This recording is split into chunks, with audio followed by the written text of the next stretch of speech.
आज के इस वीडियो में हम अमेरिकन इकोनॉमी का बहुत ही इंटरेस्टिंग और फैसिनेटिंग चैप्टर देखेंगे और हम ये समझने की कोशिश करेंगे कि American dollar world reserve currency कैसे बनी और इंटरनेशनल ट्रेड और कॉमर्स में वो अपनी डोमिनेंट और स्ट्रॉन्ग पोजीशन कैसे बना पाई। अमेरिकन इकोनॉमी पे इससे पहले भी मैंने एक वीडियो बनाई है और जिसमें मैंने समझाया है कि अमेरिका के पास वर्ल्ड में सबसे ज्यादा गोल्ड रिजर्व कैसे आए। अगर आपको वो भी वीडियो देखना है तो यहाँ ऊपर आई बटन पे या फिर डिस्क्रिप्शन में मैं लिंक दे दूंगा और इस वीडियो के एंड में भी आपको लिंक मिल जाएगी। तो चलिए आज की इस कहानी को शुरू करते हैं।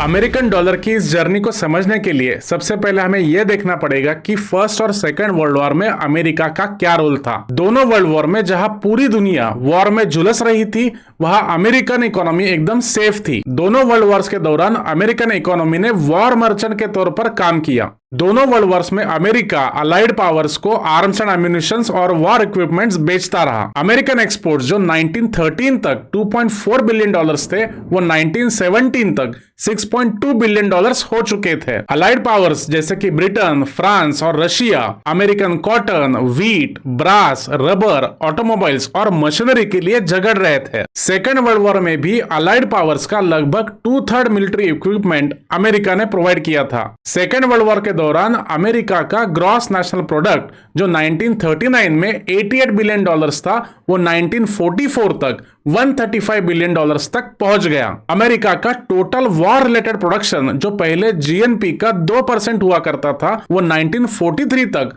लगभग 40% तक बढ़ गया। और इन सब के चलते दोनों वर्ल्ड वॉर्स के दौरान अमेरिका ने ढेर सारी दौलत, ढेर सारा गोल्ड कमा लिया था। और जैसे ही सेकेंड वर्ल्ड वॉर खत्म हुआ तब समय आया ब्रेटन वुड्स कॉन्फ्रेंस का।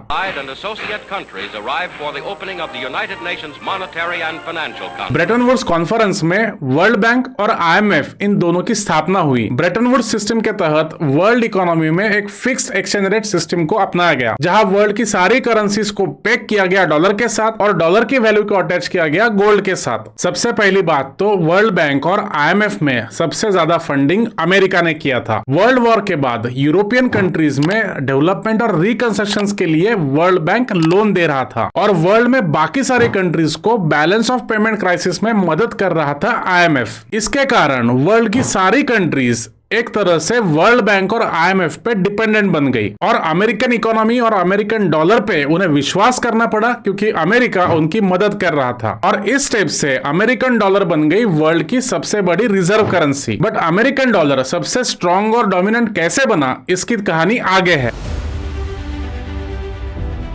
जब सेकेंड वर्ल्ड वॉर के बाद इस ब्रेटन वुड्स सिस्टम को बनाया गया तब अमेरिका ने सारे देशों को यह भरोसा दिलाया कि आप अमेरिकन डॉलर पर विश्वास रखो क्योंकि अमेरिकन डॉलर की वैल्यू को गोल्ड के साथ अटैच किया गया है। आप अगर अमेरिकन डॉलर को फेडरल रिजर्व में जमा करोगे तो फेडरल रिजर्व आपको उतनी ही कीमत का गोल्ड वापस करेगा। जैसे ही यह सिस्टम शुरू हुई कुछ ही दिनों बाद वियतनाम वॉर की शुरुआत हुई और वियतनाम वॉर में अमेरिका इतना इन्वॉल्व हो गया कि जिससे अमेरिका के फिस्कल डेफिसिट्स बढ़ते गए। ऑलरेडी अमेरिका अपनी इकोनॉमिक डेवलपमेंट पे ढेर सारा खर्चा कर रहा था और उसके लिए ढेर सारा लोन ले रहा था। धीरे धीरे अमेरिका को यह एहसास हुआ कि अगर हम इसी प्रकार डॉलर के बदले गोल्ड को बांटते रहे तो एक दिन हमारे सारे गोल्ड रिजर्व्स खत्म हो जाएंगे। और इसीलिए फाइनली 1973 में रिचर्ड निक्सन ने गोल्ड स्टैंडर्ड को खत्म कर दिया। I have directed Secretary Connally to suspend temporarily the convertibility of the dollar into gold or other reserve assets. और डॉलर के बदले गोल्ड देना बंद कर दिया। ऑलरेडी सारी कंट्रीज ब्रेटन वुड्स सिस्टम को अपना चुकी थी। अब उनके सामने डॉलर के सिवा और कोई पर्याय नहीं था। ब्रेटन वुड्स सिस्टम के अलावा अगर डॉलर के डोमिनेंस को किसी चीज ने बढ़ाया होगा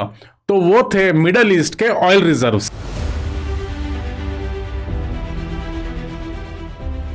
तो हुआ ये कि 1945 के वैलेंटाइंस डे के दिन अमेरिकन प्रेसिडेंट फ्रैंकलिन रूजवेल्ट और सऊदी किंग अब्दुल अजीज के बीच एक मीटिंग हुई। मीटिंग की जगह थी सुएज कैनल और अमेरिकन वॉरशिप यूएसएस क्विंसी। यहाँ पे दोनों में यह एग्रीमेंट हुई कि यूएसए सऊदी अरेबिया को ऑयल एक्सप्लोरेशन में मदद करेगा और उसके साथ साथ उसकी ऑयल फील्ड्स को भी प्रोटेक्शन देगा, लेकिन उसके बदले में सऊदी अरेबिया को अपना तेल सिर्फ डॉलर के अगेंस्ट बेचना पड़ेगा। इस एग्रीमेंट ने अमेरिकन डॉलर को इंटरनेशनल ट्रेड और इकोनॉमिक्स में अनगिनत ताकत सौंप दी। इस एग्रीमेंट में अमेरिका का दोहरा फायदा हुआ।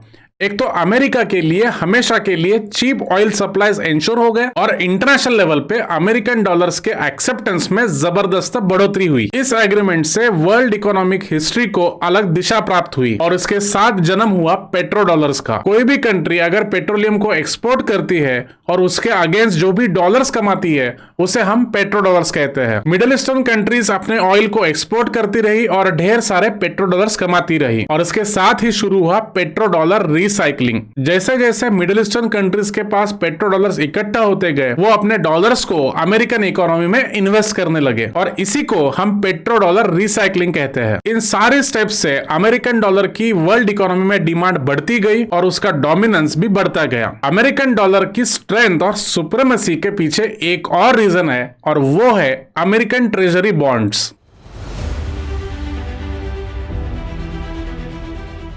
दुनिया में हर कंट्री फॉरेक्स रिजर्व्स मेंटेन करती है और उन फॉरेक्स रिजर्व्स में सबसे ज्यादा कंट्रीब्यूशन होता है यूएस डॉलर का। हर कंट्री अपने सरप्लस यूएस डॉलर रिजर्व्स को इन्वेस्ट करती है यूएस ट्रेजरी बॉन्ड्स में। अमेरिकन गवर्नमेंट हर साल यूएस ट्रेजरी बॉन्ड बेचकर दुनिया भर से लोन लेता है। अमेरिकन ट्रेजरी बॉन्ड्स एक तो सबसे सेफेस्ट इन्वेस्टमेंट ऑप्शन है, इस पे हर साल एक गारंटीड इंटरेस्ट मिलता है, इसीलिए दुनिया की हर कंट्री अपना कुछ ना कुछ इन्वेस्टमेंट यूएस ट्रेजरी बॉन्ड्स में करता है। अगर हम चाइना की बात करें तो अकेले चाइना ने लगभग 1 लाख करोड़ यूएस डॉलर के ट्रेजरी बॉन्ड्स खरीदे हैं और उतना ही लोन अमेरिकन गवर्नमेंट को दिया है। इसका मतलब यह भी है कि अगर चाइना ने चाहा और इन सारे यूएस ट्रेजरी बॉन्ड्स को मार्केट में डंप कर दिया तो इनकी कीमत गिर जाएगी और अमेरिकन इकोनॉमी संकट में आ जाएगी। लेकिन आप पूरे मामले को एक अलग नजरिए से देखिए। अमेरिकन डॉलर एक रिजर्व करेंसी है, इसीलिए हर कंट्री को अपने फॉरेन रिजर्व्स में अमेरिकन डॉलर्स को मेंटेन करना पड़ता है और उसके साथ साथ सरप्लस डॉलर्स को इन्वेस्ट करना पड़ता है अमेरिकन ट्रेजरी बॉन्ड्स में। मतलब वही पैसा अमेरिका को लोन में देना पड़ता है और उसी पैसे से अमेरिका अपने वॉर्स को और अपने इंटेलिजेंस ऑपरेशंस को चलाता है और वर्ल्ड पे अपनी मजबूत पकड़ मेंटेन करने की कोशिश करता है।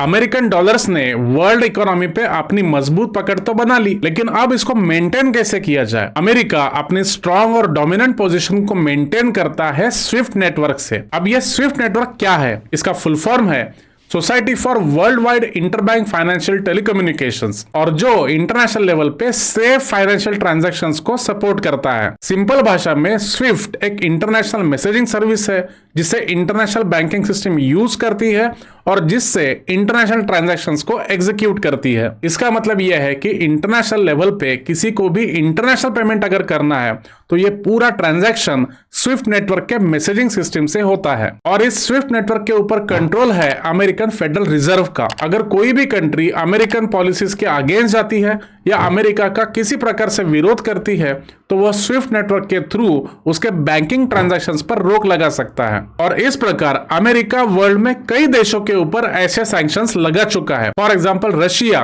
ईरान और नॉर्थ कोरिया। सो ये थी कहानी अमेरिकन डॉलर्स के डोमिनेंस की। फर्स्ट और सेकंड वर्ल्ड वॉर में अपना role, Bretton Woods system, middle eastern देशों के साथ अपने रिश्ते और स्विफ्ट बैंकिंग नेटवर्क और यूएस ट्रेजरी बॉन्ड से अमेरिका अपने डॉलर्स के डोमिनेंस को कैसे मेंटेन करता है, ये बात आपको समझ में आ गई होगी। आपको ये सारी इंफॉर्मेशन कैसे लगी ये मुझे कमेंट करके बताइए। अगर अच्छी लगी है तो शेयर जरूर कीजिए और अभी तक आपने चैनल को सब्सक्राइब नहीं किया है तो चैनल को सब्सक्राइब कीजिए और बेल आइकन पे क्लिक कीजिए ताकि आने वाले हर वीडियो की नोटिफिकेशन आपको मिलती रहे।